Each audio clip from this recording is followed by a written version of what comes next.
Eh bien, écoutez, bonjour à tous. Je suis ravi de partager ce petit moment avec vous. Un petit moment où on va parler ensemble d'un sujet alors, qui est un petit peu théorique, certes, mais il n'en est pas moins extrêmement important lorsqu'on s'intéresse à la manière dont il faut s'entraîner en général et puis s'entraîner évidemment en concours complet, puisque c'est ce qui nous intéresse aujourd'hui. On va parler de la planification de l'entraînement. C'est donc un point général sur la manière dont vous allez organiser l'entraînement de vous et de votre cheval, séparément puis à deux. Et l'idée de cette webconférence, eh bien, c'est de vous expliquer un petit peu de quoi il ressort et comment on fait. Voilà. Alors, le sommaire de mon intervention, je vous propose 3 temps. Un, on va rappeler rapidement quelques notions générales sur l'entraînement. 2, on va expliquer de manière un petit peu plus précise ce qu'est la planification de l'entraînement, pourquoi il est difficile de pas y couper ou d'y couper plutôt exactement.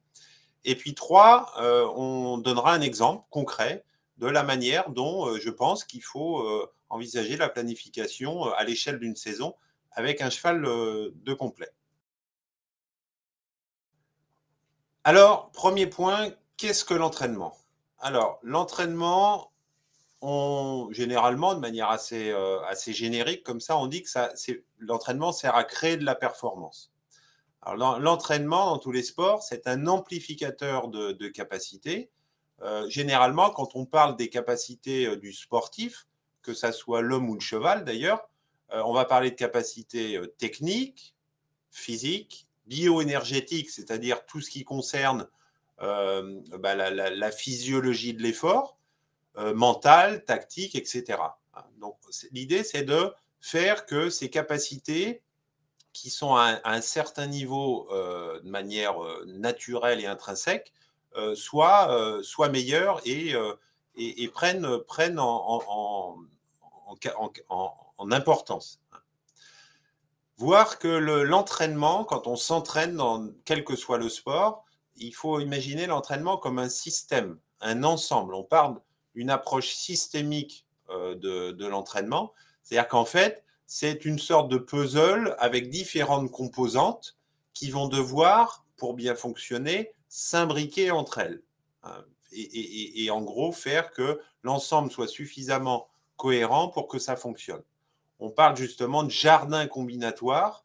Jardin combinatoire, c'est-à-dire qu'en fait, le bon entraînement, ce n'est pas celui qui va proposer le plus de travail possible, le plus d'exercices, mais celui qui va savoir faire s'organiser au mieux toutes les différentes composantes qu'on a décidé d'y intégrer. Voilà, on parle de jardin combinatoire. Alors, il y a la singularité de l'équitation en général. Qu'est-ce qui fait que s'entraîner en équitation, c'est un petit peu particulier? C'est que, un, il y a deux athlètes pour la même performance, le cheval, le cavalier. Deux, que le cavalier est aussi l'entraîneur de son cheval. Donc, il n'est pas seulement pratiquant, mais il est entraîneur. Donc, c'est pas le cas de tous les sports, évidemment. Et puis trois, évidemment, ce que vous savez tous, c'est que le cheval n'a pas la parole pour exprimer son ressenti. Quand un entraîneur entraîne un athlète pour de la course ou de la natation ou autre, bah, y a un échange, il y a un feedback par la parole qui permet à l'entraîneur de savoir un petit peu ce qu'il en est en termes de ressenti. Le cheval, on est obligé de se baser sur des sensations. C'est pour ça qu'on évoque un facteur important qui est le facteur bio-informationnel, ce qui concerne la captation d'informations. C'est pour ça que le cavalier est contraint à avoir une grande écoute de son cheval quand il est dans un processus d'entraînement et évidemment à avoir cette capacité à prendre les bonnes informations, qu'elles soient des informations de facilité, d'aisance dans l'entraînement ou alors de difficulté, de fatigue. Évidemment, tout ça pour éviter qu'il y ait des soucis de surentraînement ou de blessure. Et puis, il y a même une singularité du concours complet, c'est qu'en concours complet, on a 3 disciplines en une. On a des fondamentaux, des principes d'action, c'est-à-dire en gros les capacités qu'il faut savoir développer chez son cheval et chez soi, qui sont nombreuses et variées, dues aux 3 disciplines. Et puis, on a des habiletés motrices ou biomécaniques très différentes qu'il faut développer, voire antinomiques. Par exemple, le rassemblé du dressage, ou l'idée d'aller vers le rassemblé en dressage, est en totale opposition avec le galop rapide, ouvert du cross. Et là, on peut parler d'antinomie parce que sur le plan biomécanique, fonctionnement général, bah, c'est presque opposé. Donc la conclusion de ça, c'est que quand il va falloir qu'on construise un plan d'entraînement pour son cheval et pour soi, eh bien, on se rend compte que, en gros, il y a beaucoup de choses à faire et voire parfois des choses qui ne vont pas forcément les unes avec les autres. Donc, au regard de tous ces paramètres un petit peu initiaux qui permettent de savoir de quoi on parle, eh bien, on comprend mieux maintenant pourquoi il faut que cet entraînement qu'on va mettre en œuvre avec son cheval, de complet, il faut qu'il soit très organisé, planifié, alors généralement à l'échelle d'une saison, de manière à ce qu'on réussisse à être bon, à faire une performance dans le respect de l'intégrité physique et mentale du cheval, parce que, évidemment, la quête du sportif, votre quête, ben, c'est non seulement de performer, mais de faire que ça soit sans risque majeur, ni pour le physique, ni pour le mental de votre cheval. Voilà. Donc, de la méthode. Alors, qu'est-ce que la planification ? La planification de l'entraînement, on peut parler, c'est une organisation opérationnelle de l'entraînement. Je vous ai mis là dans le petit cercle que vous voyez en direct là, c'est un peu un plan de route. Voilà. Alors le plan de route, ça veut dire que c'est une prévision, c'est un fil conducteur qui doit être cohérent, organisé, progressif, individualisé. Bien évidemment, en fonction du cheval qu'on monte, jeune cheval, vieux cheval, cheval amateur, cheval pro, etc. Évidemment, on ne va pas avoir exactement le même plan de route. Hein. Et retenez bien ce qui est important, c'est le côté prévisionnel, qui nous fera dire un petit peu plus tard d'ailleurs qu'au final, entre ce qu'on a prévu et ce qu'on a vraiment fait, il y a très souvent, voire quasiment tout le temps, forcément des différences, parce que évidemment le cheval répond à l'entraînement de manière plus ou moins prévue, plus ou moins bien, il faut repenser les objectifs, etc. On en reparlera tout à l'heure. Alors, quand on pense à son plan d'entraînement, il faut savoir ce qu'on veut y mettre. Il faut donc déterminer ce qu'on appelle des contenus d'entraînement. Alors, des contenus d'entraînement, ça va concerner les différentes disciplines qu'on va intégrer au quotidien à travailler pour faire que le cheval et le cavalier soient suffisamment affûtés pour les objectifs prévus. Hein.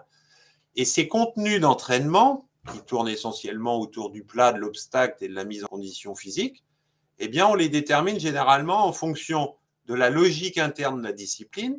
La logique interne de la discipline, c'est en gros, qu'est-ce qu'il faut savoir faire pour performer en complet, sur le plat, à l'obstacle et en cross. Ce qu'on appelle le modèle de performance de la discipline. Le modèle de performance de la discipline, c'est ce qui va en amont vous faire réfléchir sur quel est le facteur de la performance le plus important en complet. En gros, est-ce que la technique est plus importante que le physique? Est-ce que le physique est plus important que le mental? Etc. Et moi, je pense d'ailleurs, pour avoir réfléchi à ça, que le facteur technique pour le cheval et probablement pour le cavalier aussi est sans doute au cœur du système. Pour le cheval, je pense que le facteur physique et bioénergétique est quasiment à la même hauteur en termes d'importance par rapport à la production de la performance. Donc la conclusion de ça, c'est que c'est de se dire que quand on va construire ces séances d'entraînement, bah, très probablement, les séances dominantes techniques, dominantes physiques pour le cheval, dominantes techniques pour le cavalier, seront probablement les plus nombreuses et les plus importantes. Et puis quand on détermine son contenu d'entraînement, eh bien, évidemment, il faut partir d'un niveau initial. Hein, quel est mon niveau? Quel est celui de mon cheval? Et puis, évidemment, des objectifs qu'on a décidé de viser. Hein. Donc, la planification, retenez que c'est en gros savoir où on va et surtout comment on y va. Comment est-ce qu'on fait pour planifier une saison? Un terme que vous devez retenir et qui est très important, c'est qu'on a une démarche rétroactive. C'est-à-dire qu'on commence par situer les objectifs et puis ensuite on va dérouler en arrière. Qu'est-ce qu'on met avant ces objectifs en termes d'entraînement, de charge d'entraînement pour être prêt pour ces objectifs et créer la perf. Hein. Donc quand on a défini ces contenus d'entraînement, on en parlait juste avant, on va donc, en étape numéro 1, définir et placer les objectifs de la saison. Donc, il y a 2 catégories d'objectifs. Ce qu'on appelle les objectifs principaux. Alors, en concours complet, on va généralement, c'est dès lors qu'on a atteint un niveau international, bah, ça peut être un CCI, généralement c'est ça, hein, ou une grosse épreuve nationale. Et puis, on a une autre catégorie d'objectifs que sont les objectifs intermédiaires, c'est-à-dire les concours préalables qui vont permettre de préparer ces objectifs principaux. Alors, je vous montre ce que ça donne sur une courbe.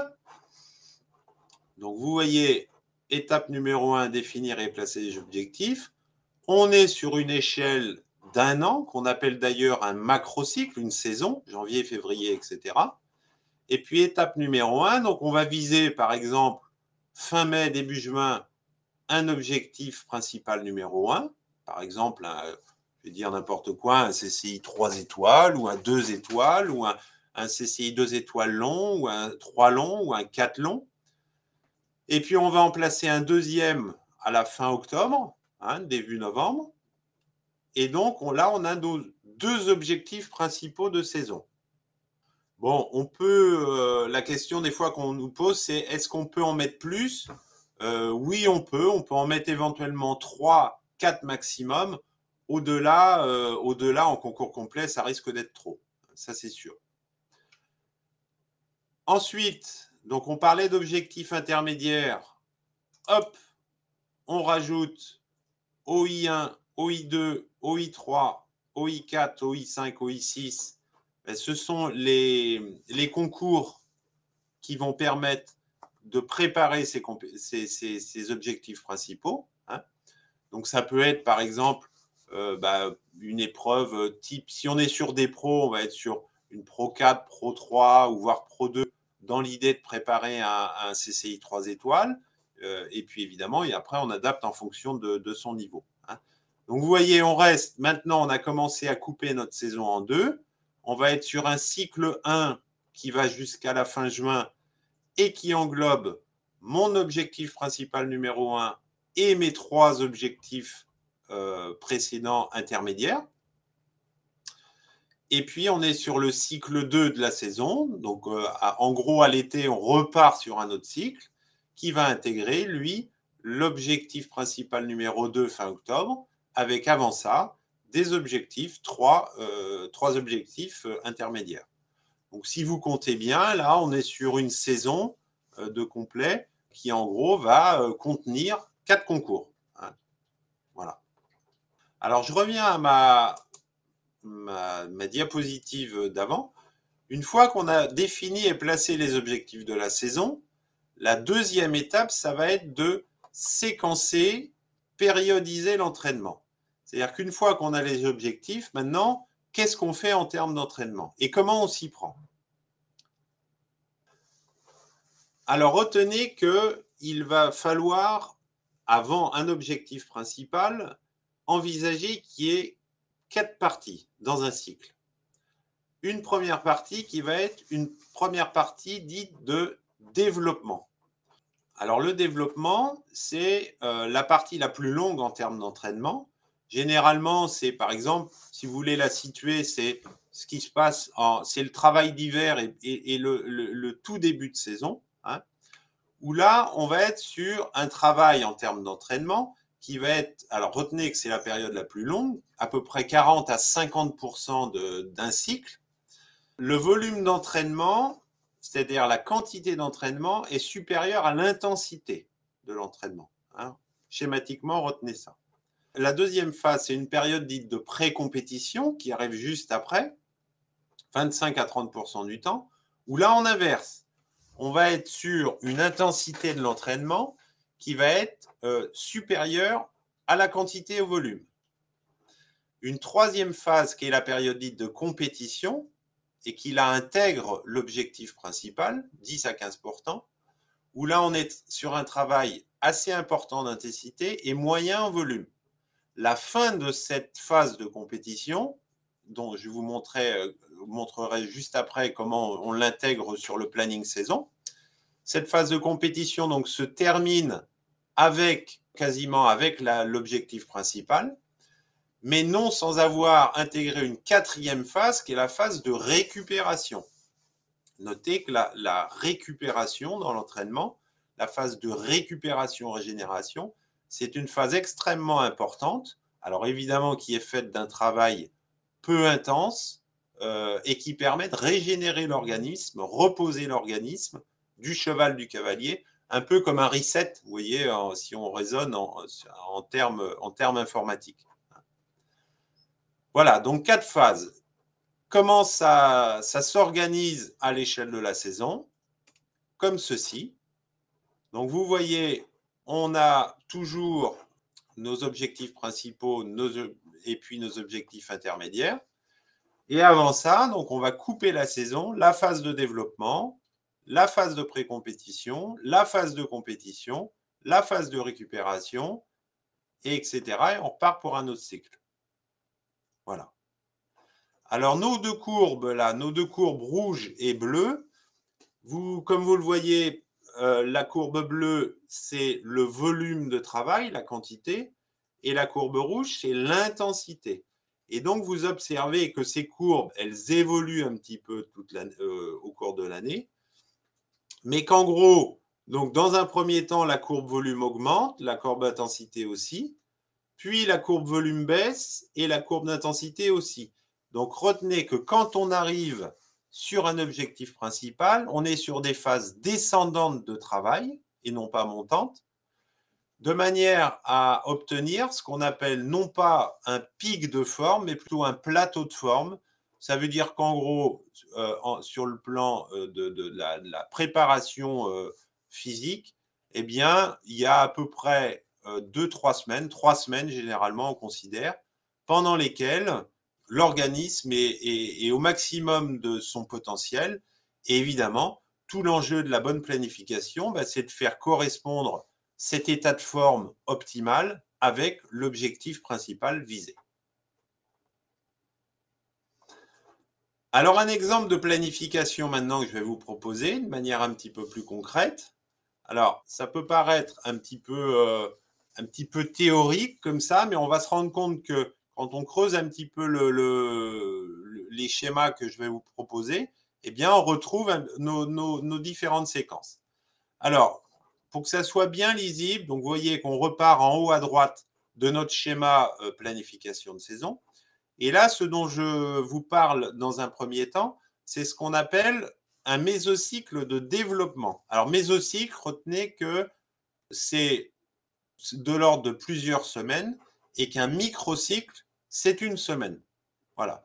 Donc là, ce qu'on a sous les yeux là en ce moment, vous avez l'exemple d'un mésocycle de développement, c'est-à-dire par exemple celui qui va concerner la fin du travail d'hiver, le début de saison. Hein. Alors, chaque colonne, c'est une semaine. Microcycle 1, microcycle 2, etc. Donc, retenez que dans un microcycle 1, on va être sur de l'entraînement physique général. Ça, c'est la dominante de la semaine de travail. Microcycle 2, entraînement physique spécifique, où là, on va pousser un petit peu plus l'entraînement sur le plan purement physique davantage que sur la technique. Et un microcycle 3, on va être sur un entraînement davantage technique. Hein. Donc voilà un petit peu le schéma qu'on va pouvoir avoir. Et donc retenez que la forme des colonnes est montante, c'est-à-dire qu'on est sur une idée de quantité-qualité de travail légèrement montante. Et retenez aussi, parce que c'est très très important, c'est que très régulièrement, donc là en l'occurrence une semaine sur 4, on va être sur une semaine dite de repos actif, c'est-à-dire où on réduit sensiblement la quantité de travail pour que l'organisme se régénère. Ça c'est très très important, on l'avait dit tout à l'heure.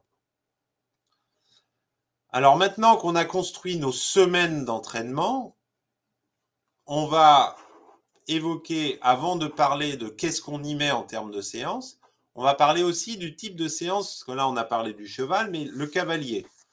Le cavalier doit évidemment s'entraîner, évidemment. Le cavalier est un sportif presque autant que son cheval. Je dis presque autant parce que c'est vrai que sur le plan de l'effort du cheval est proportionnellement supérieur, surtout en complet. Le cavalier, lui, on va parler de séances essentiellement de cardio-respiratoire. Généralement, c'est vélo ou course à pied. Pour le renforcement musculaire, on va être sur renforcement gainage, bas du corps, sangle abdominal, bras. Du travail de souplesse, du travail de coordination équilibre et du travail sur le mental. Voilà, pour l'entraînement cavalier, on va être sur 5 schémas, à peu près 5 types de travaux. Alors, je reviens à mon cheval. Maintenant, on voyait qu'on va du plus général au plus précis. Maintenant, on arrive sur les séances. Alors, de quoi vont être constituées les séances de travail avec le cheval? Alors, il y a quatre catégories de séances. Soit on va être sur des séances de repos actif, donc paddock, marcheur, longe, promenade. Soit on va être sur des séances de dressage, stretching, technique ou enchaînement. Soit des séances d'obstacles, gymnastique, mécanisation, enchaînement. Soit des séances de galop, continu lent, continu fractionné, ou soit du trotting. Et vous noterez donc à chaque fois que j'ai mis en face une abréviation qui va vous permettre après de vous resituer dans le plan de semaine. Et en face, quelque chose qui est très important, c'est l'estimation de la charge d'entraînement. C'est-à-dire que la charge d'une séance, c'est quelle est la quantité que vous allez pouvoir faire supporter à votre cheval ou à vous-même. Et de manière peut-être un petit peu plus scientifique, quel va être son impact sur le métabolisme? Alors évidemment, l'impact de la séance sur le métabolisme dépend évidemment de l'âge du cheval, évidemment de son niveau de forme. Qu'on s'intéresse à un 5 ans ou un cheval de 12 ans, ou qu'on s'intéresse à un cheval de 1 étoile ou de 5 étoiles, l'impact d'une même séance sur le métabolisme, évidemment, va être différent. J'ai quand même essayé de faire une moyenne, 0 à 10, qui vous dit, en fonction des séances de travail, quel est de 0 à 10 un petit peu l'impact de la séance. Par exemple, si on parle du dressage, eh bien, le travail technique en dressage, on va être sur une échelle à peu près de 6 sur 10. Pour ce qui est de l'obstacle, un travail d'enchaînement à l'obstacle, on va être à 7 sur 10. Un galop dit fractionné rapide, ou continu fractionné rapide, on va être à 9 sur 10. L'intérêt de ça, c'est que ça va vous permettre, je vais vous le montrer juste après, de faire des additions par semaine et de savoir en gros, en termes de volume d'entraînement, de charge d'entraînement, quel a été un petit peu l'impact du travail de la semaine sur le physique et du cheval et du cavalier. Avant de vous proposer un planning de séances par semaine, 2 types de séances pour le cheval. Et là, j'ai pris l'exemple des galops parce que c'est vrai que quand on parle de concours complet, l'entraînement physique par le galop est quelque chose de fondamental. 2 types de galop, continu lent. Alors, le continu lent, c'est un travail sur piste, évidemment, au galop qui va vous permettre d'améliorer ce qu'on appelle la capacité aérobie. En gros, retenez que c'est galoper assez longtemps, mais pas vite. Et puis, deuxième type de galop, là, on va être sur un galop qui va s'intéresser davantage à la puissance maximale aérobie, où là, on va mettre le cheval dans un effort supérieur de manière généralement fractionnée pour que ça soit plus acceptable. L'idée, c'est de faire que, voilà, on l'oblige à travailler un peu en déficit d'oxygène, en dette d'oxygène, donc en créant ce qu'on appelle des lactates, et faire que on augmente de ce fait-là sa puissance maximale aérobie. Puisque vous imaginez bien que sur un cross, le cheval régulièrement est en dette d'oxygène dans les combinaisons, dans les parties rapides, et que si son organisme n'est pas préparé à cet effort, eh bien, on risque d'avoir un cheval qui n'est pas suffisamment prêt. Important donc dans ces cas-là, quand on galope, d'utiliser un chrono, d'utiliser un cardio-fréquence-mètre, et si on peut, idéalement, essayer même de faire des prises de lactate, même si évidemment sur le plan de la logistique, ce n'est pas toujours facile. Alors, qu'est-ce que ça donne pratiquement en plan de semaine? Donc, voilà un cycle de développement. Alors, évidemment, on n'a pas le temps de tout décortiquer, mais mon cycle de développement, dont je vous rappelle qu'il se situe en phase initiale de préparation physique pour un objectif, bah, on va être sur une alternance dans la première semaine, dans la deuxième semaine, dans la troisième semaine, d'alternance d'un travail et de préparation physique et de travail sur le plat, donc DG par exemple, dressage gymnastique, TV, travail terrain varié, GL, galop long, etc. Donc je vous laisserai évidemment décortiquer un petit peu tout ça parce que là, ça serait trop fastidieux. Mais vous voyez là sur notre cycle de développement qu'on a un travail varié le plus possible sur la semaine, pour le cheval, pour le cavalier, la case cavalier étant sur la partie droite, et un travail qui intègre toujours des séquences d'1 jour par semaine de récupération, hein, et une charge à la semaine qui vous permet par exemple de voir que sur la première semaine, on va être sur une charge de 36, la deuxième de 38, la troisième de 39, etc. Et puis, la quatrième semaine, qui est la quatrième semaine de repos actif, eh bien, on retombe à 23, évidemment, ce qui est tout à fait logique. Voilà un exemple maintenant d'un mésocycle de pré-compétition. Là, on approche de l'objectif principal. Donc, forcément, on a des charges et des contenus qui sont montantes, 42, 40, 45. Et puis, vous pouvez noter aussi que dans notre troisième semaine, dans notre troisième microcycle, on a un concours qui est un objectif intermédiaire. Voilà. Donc, je passe assez vite, mais évidemment, il faudra reprendre ça un petit peu dans le détail. Un mésocycle de compétition,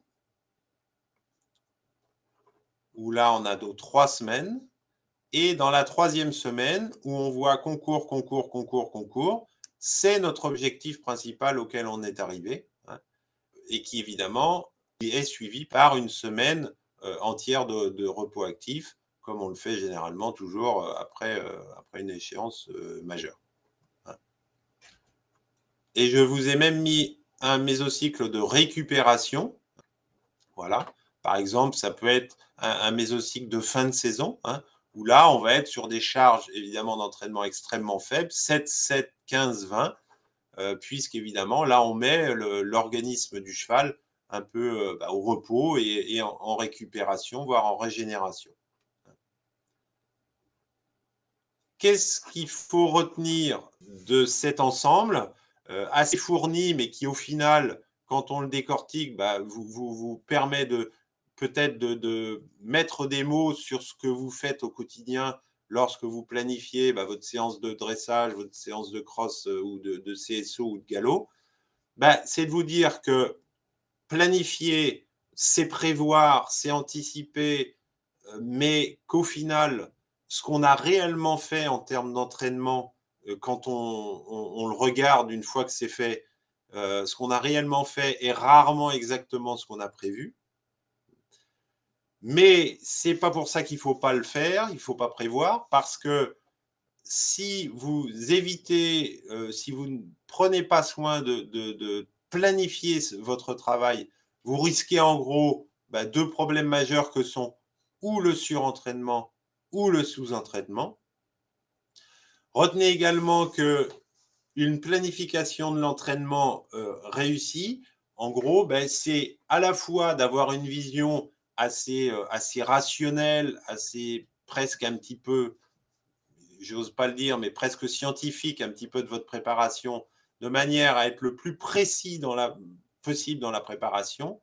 Mais c'est tout autant d'avoir une approche aussi un peu à l'instinct, un peu empirique, un peu au feeling. Et la bonne planification, ben, c'est un mélange des deux. C'est à la fois beaucoup de, beaucoup de prévision, beaucoup de préparation et à la fois beaucoup d'écoute, beaucoup d'instinct, de manière à faire quelque chose qui se tienne et surtout qui fonctionne. Donc au final, retenez que la clé, ben, c'est savoir s'adapter à la manière dont le cheval répond à ce programme d'entraînement que vous avez concocté pour lui. Voilà, voilà ce que je pouvais vous dire.